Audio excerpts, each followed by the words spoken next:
নমস্কার বন্ধুরা, কেমন আছো তোমরা সবাই? আশা করছি সবাই খুব ভালো আছো। আমরাও খুব ভালো আছি। রিস মাম্মি ডেইলি ব্লগ চ্যানেল থেকে আমি মুক্তা তোমাদের সবাইকে স্বাগতম জানাচ্ছি আমার আজকের ছোট্ট একটা ভিডিওতে।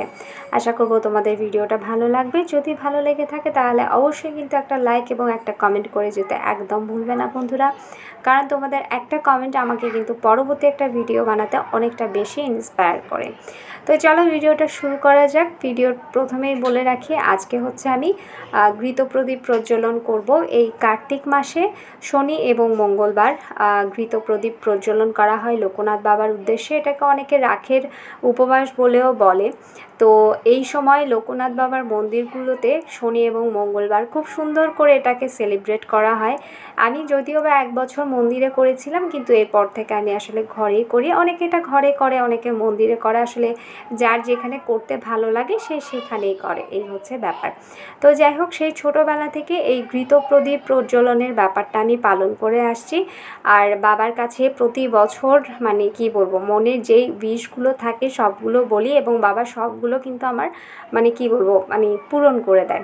ছোটোবেলায় যখন হচ্ছে ঘৃতপ্রদীপ প্রজ্বলন করতাম তখন আমি বলতাম, বাবা প্লিজ আমাকে পরীক্ষাতে পাশ করিয়ে দিও। ঠিক কিন্তু আমাকে সেখান থেকে মানে পরীক্ষায় পাশ করিয়ে দিত। সেই আমার ক্লাস 7 থেকে আমি এই ঘৃতপ্রদীপ প্রজ্বলন ব্যাপারটা পালন করে থাকি। আর এত বছর যাবৎ আমি বাবাকে মানে প্রতি বছর আসলে এটা পালন করি। তো যাই হোক, আর এটা পালন করার নিয়ম নীতি বলতে হচ্ছে, আগের দিন মানে যেই দিন তুমি করবে তার আগের দিন তোমাকে সংযম করে নিতে হবে।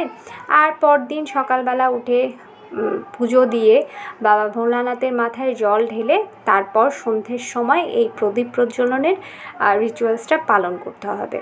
এই হচ্ছে মোটামুটি এই ঘৃতপ্রদীপ প্রজ্বলনের পুরো ব্যাপার বা পুরো নিয়ম বলতে পারো।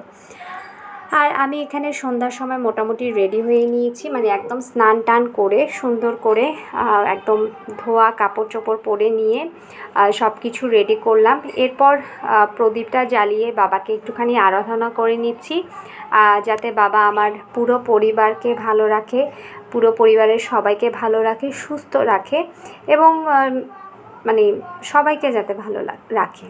আসলে শুধু নিজের ভালো থাকাটা বললে তো হবে না, সবাইকে ভালো মানে থাকলেই আমিও ভালো থাকবো, এটাই আমি আসলে বিশ্বাস করি। এবং ভগবানের কাছে সবসময় আমি সেটাই বলি, ভগবানের কাছে কখনো কিন্তু শুধু নিজের জন্য চাইতে নেই।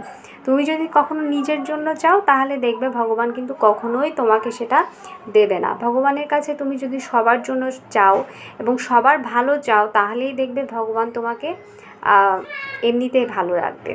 তো যাই হোক, এটা হচ্ছে সম্পূর্ণ আমার মনের অভিব্যক্তি। তো এই হচ্ছে ব্যাপার আর কি, মানে আমি যেটা করি সেটাই তোমাদের সাথে শেয়ার করলাম। আর মোটামুটি এই তো ঘৃতপ্রদীপ প্রজ্বলন করলাম। এরপর হচ্ছে আমি পাঁচালিটা পড়লাম, একটু গীতাও পড়ে নিয়েছিলাম। আর পড়ার পর মোটামুটি আমার যখন সব কিছু কমপ্লিট হয়ে গেছে, এখন হচ্ছে ঘৃতপ্রদীপটাকে মানে হচ্ছে বিসর্জন দিয়ে দেওয়ার পালা। এটাকে এখন বিসর্জন দিয়ে দিতে হবে। আর ঘরে যেহেতু আমরা যারা করি এটাকে আমরা গামলার মধ্যে হচ্ছে জল নিয়ে সেখানে হচ্ছে বিসর্জন দিয়ে দিই। এই হচ্ছে মোটামুটি ঘৃতপ্রদীপ প্রজ্বলনের পুরো নিয়ম নীতি। তো মোটামুটি এই তো আমিও এখানে হচ্ছে বিসর্জন দিয়ে নিলাম। আর বিসর্জনের মাধ্যমে এই বছরের ঘৃতপ্রদীপ প্রজ্বলনের ব্যাপারটা এখানে আমি সম্পন্ন করলাম। তো এই ছিল মোটামুটি আমার আজকের পুজো। আর আমার আজকের এই সম্পূর্ণ ব্যাপারটা তোমাদের কেমন লাগলো সেটা কিন্তু অবশ্যই বন্ধুরা জানাবে। আর তোমরা কারা কারা এটা পালন করো সেটাও কিন্তু অবশ্যই বন্ধুরা জানিও। আর যারা পালন করো তারা এটাকে কী বলো সেটাও অবশ্যই কিন্তু আমার কমেন্টে লিখে যাবে। আর ঘৃতপ্রদীপ জ্বালানোর পরবর্তীতে যেটা করতে হয় মানে আহারের ব্যাপারটা, সেটা হচ্ছে শুধুমাত্র দুধ এবং ভাত খাওয়া যায়, এছাড়া আর অন্য কিছু খাওয়া যায় না। আর আমি সেই দুধ ভাতটাই মোটামুটি রেডি করে নিয়েছি। তো এই ছিল আমার আজকের ছোট্ট একটা ব্লগ বন্ধুরা। কেমন লাগলো অবশ্যই জানাবে। ধন্যবাদ সবাইকে এতক্ষণ সাথে থাকার জন্য।